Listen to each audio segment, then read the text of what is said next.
10.4. What's the word really mean?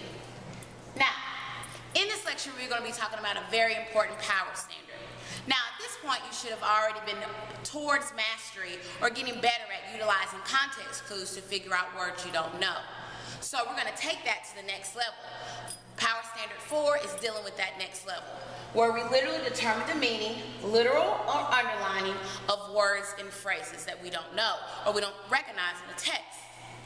The second part of standard 10.4 that you typically see in informational text is you're going to determine the impact, tone, and mood of words and phrases. Also looking at the connotative and the denotative figuring of it, and also looking at the figurative language like similes and metaphors, hyperboles, and personifications. Now, how do we break that standard down like your 5, please? Well, 1, you're going to help you find out what a word or phrase means. Literal or underlining literally means the actual meaning and then the hidden meaning. And then we're going to teach you how to find out how the word affects the reader. So, VIP number 1, how do we do this? What we want to do is we want to stutter and master these devices so that we can decipher what's around the blank. Once we decipher what's around the blank, it'll make us easier to figure out the blank. Now, how do we do that? In true fashion, we have 5 easy, simple steps. Step 1, we're going to review the 3 major parts of speech: nouns, verbs, and adjectives. Step 2, we're going to learn some very important academic vocabulary, or for some of you, we're going to relearn it. Step 3, we're going to review vivid language tools. Step 4, we're going to continue mastering those context clue skills. And then step 5, practice, practice, practice.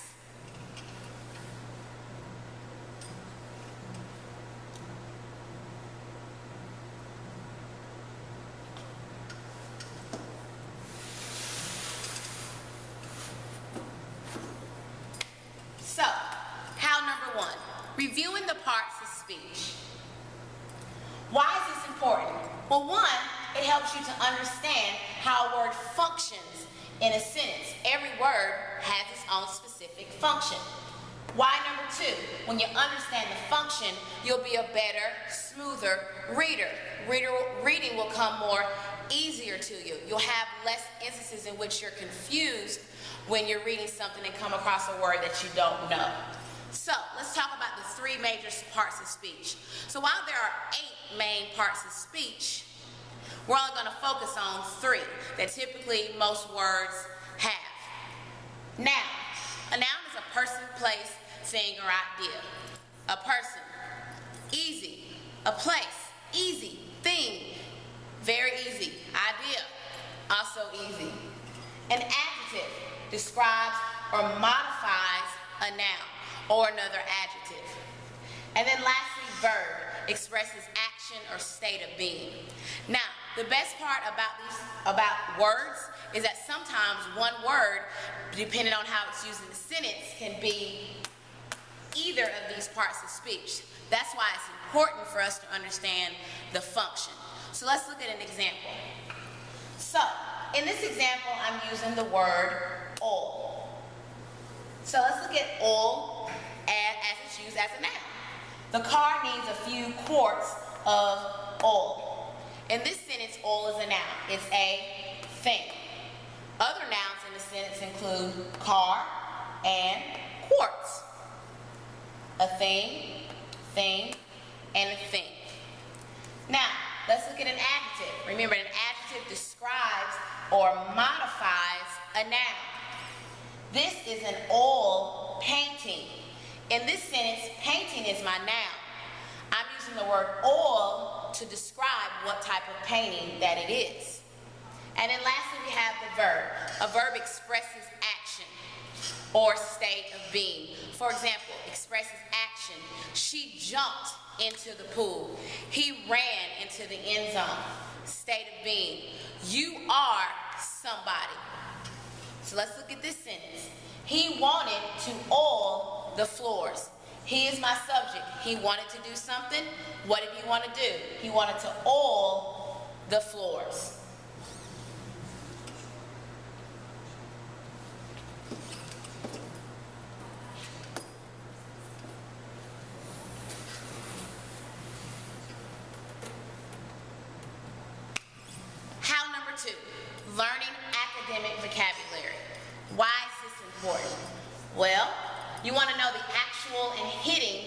meaning of words and phrases, or the literal or underlining meaning of words and phrases. And once you learn that and master that academic vocabulary, it's smooth sailing when you read. It really honestly makes reading that much more easier, which in turn makes it that much more enjoyable. So, let's talk about the connotative meaning of a word. When I'm talking about connotative, what I mean is that it's connected with a feeling, typically suggestive or implied. VIP number 2, it's used the most. When you look at words that authors use, they're always trying to connect a feeling with you, be it good or bad, positive or negative. And VIP number 3, all words give off some type of feeling. Let's try it. When you think of the word basement, what kind of feeling, good or bad, positive or negative, comes from it? I know when I think of the word basement, I think of something dark, damp, scary. Those are all feelings. I'm a little afraid. I have to have all the lights turned on when I go to the basement. It's not a literal, it's an implied feeling for me. What about the word beauty? When I think of the word beauty, it makes me happy. Or when I think of the word home, home gives me a feeling of peace and comfort. What do these 3 words give you, feel for you? Or what connection do you make to these 3 words when you see them or when you hear them? That's connotative. Denotative is the exact opposite. In denotative, you're talking about the specific and direct meaning there's nothing hidden, everything's right there for you to see. Nothing to hide. Let's use the same 3 words.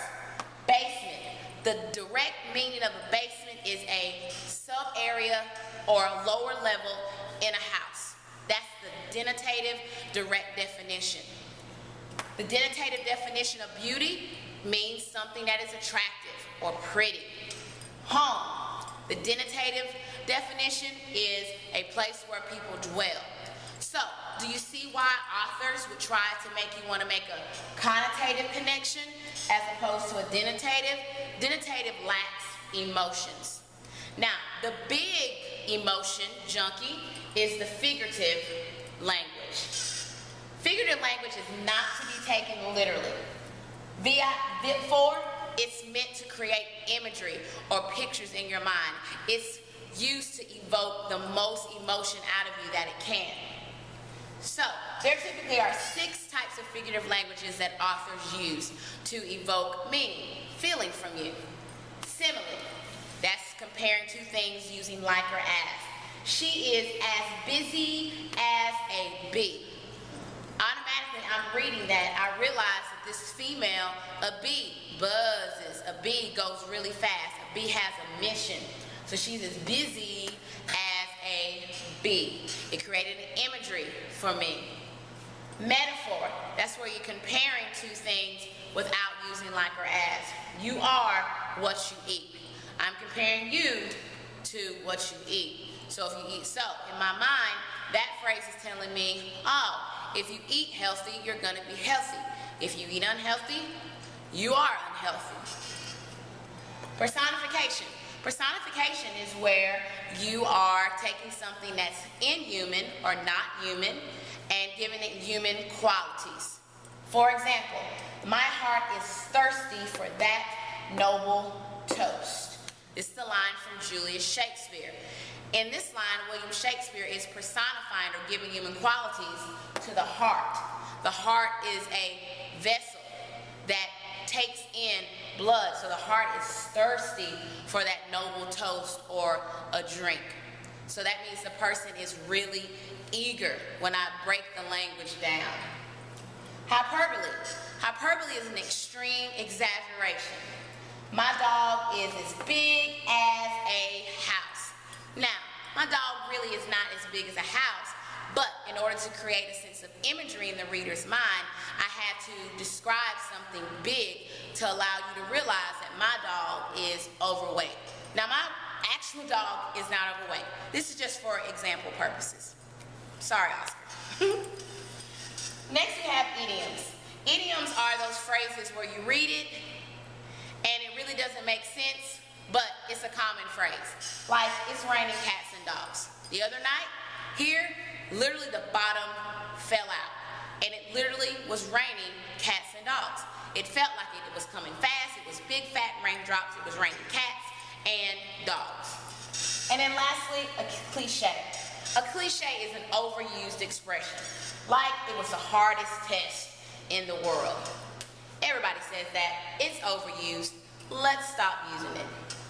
So, if you look at all of these do what? Create imagery for you. All of these different words do what? Evoke connotative feelings. And that is pretty much, in essence, academic vocabulary.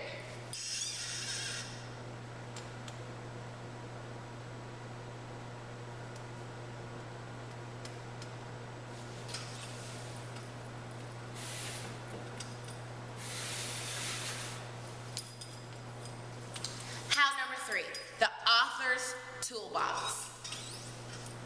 In the author's toolbox, you have two main ideas or tools that the author is using: mood and tone. Then there's a third one not listed that I'll discuss briefly. The first one is mood.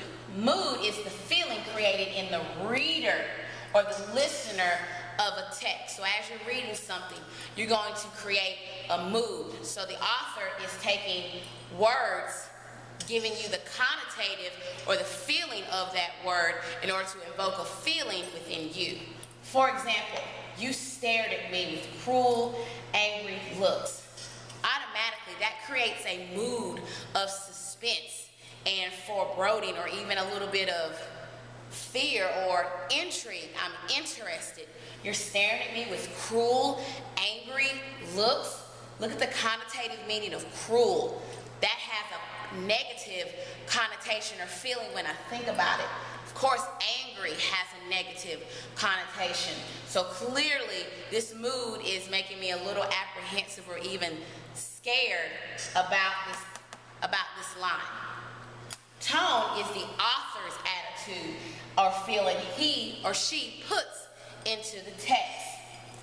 VIP number 5, tone and mood have feelings too. They're typically positive, neutral, and negative. Let's look at this example. Their hats are pulled down low and half their faces buried in their cloaks. Ooh, this sentence creates a mood for me. So I'm looking at the words hats, pulled down low, half their faces buried in cloak. So automatically creates a mood of mystery, or somebody's trying to hide a secret, or somebody's trying to hide. So I'm automatically intrigued. This line right here, this forced union is not what I have loved. I care not what becomes of me. The language in this seems very passionate. He seems very patriotic.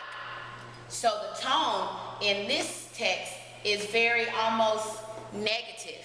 He's negative. So there's something that he's passionate about, and it's leaping off the page. The words force. It's not what I have loved. I don't care what becomes of me. Those are strong, fiery, passionate words. And that is all about tone. So, some positive, negative, and neutral words: delightful, casual, playful. Those are all positive words. When you say them, they seem positive. Direct. That's neither positive or negative. It looks like it's just neutral. Then we have negative words like bitter, unconcerned, blunt. In this text right here, I would say that this text is bitter and blunt. It comes right off of it. Right here, their hats are pulled down low, very mysterious. You stared at me with cruel, angry looks, a little bitter.